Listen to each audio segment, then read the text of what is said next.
Puff the magic dragon lived by the sea and frolicked in the autumn mist in a land called Honolulu.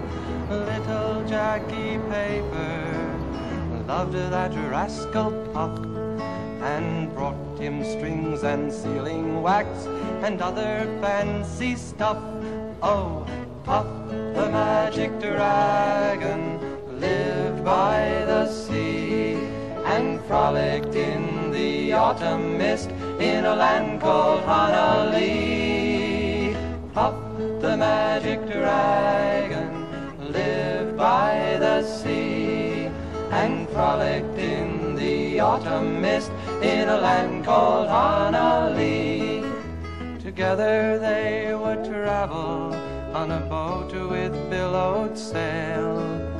Jackie kept a lookout perched on Puff's gigantic tail. Noble kings and princes would bow whene'er they came. Pirate ships would lower their flags when